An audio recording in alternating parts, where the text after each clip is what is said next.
everybody, welcome to the statue of Edith Swanneck and Harold Godwinson.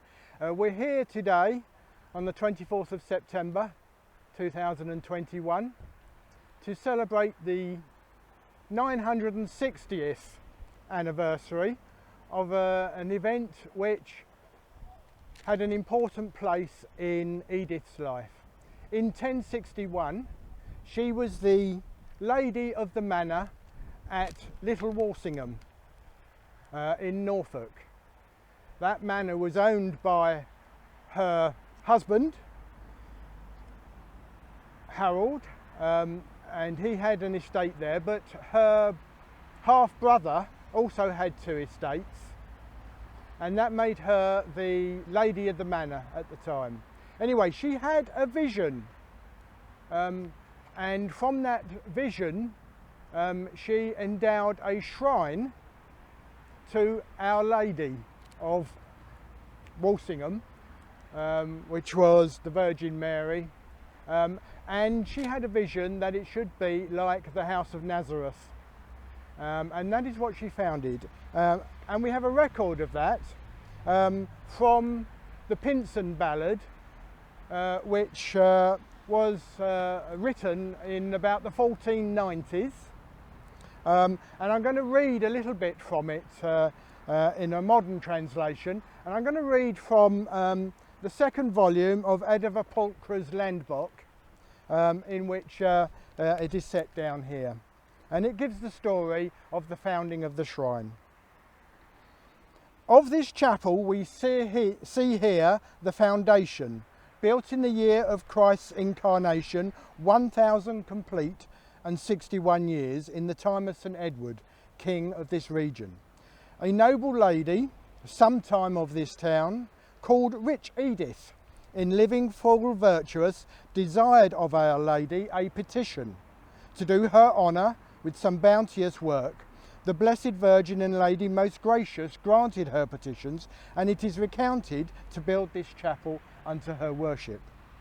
The carpenters began to set the foundations in order to erect this heavenly house up on high, but soon their work became troublesome, for no piece with another would agree with geometry.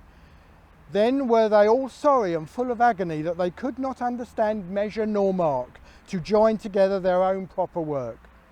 All night the lady remained in prayer before Our Blessed Lady with heavenly ministrations, being herself the chief artificer. Erected this house with angels' hands, and not only raised it, but set it where it is today, that is, 200 feet or more distance from the first place that folks make remembrance. Early the next day, when the artificers came to their work of this chapel to have made an end, they found each part fitted without fault, better than they could imagine. Thus each man again went home, and this holy matron thanked Our Lady for her great grace shown here especially. And ever since, Our Lady has shown many miracles here, innumerable, too many to be expressed to such as visit this her abode, ever like new to them that call her in distress.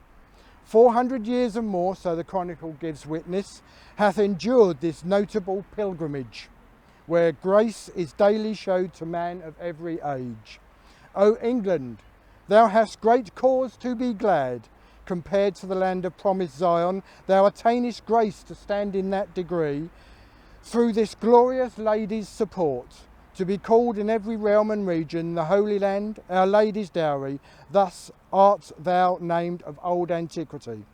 O gracious Lady, glory of Jerusalem, cypress of Zion and joy of Israel, rose of Jericho and star of Bethlehem. O glorious Lady, do not reject our requests. Thou dost excel all women in mercy. Therefore, Blessed Lady, grant thou thy grace to all that devoutly visit this place. And you can visit this place, that is the shrine of Our Lady of Walsingham, in Little Walsingham in Norfolk today. And that is something that we have discovered about Edith and her benefaction, amongst others, and it is notable that 960 years later that shrine has become the national shrine of England. Thank you.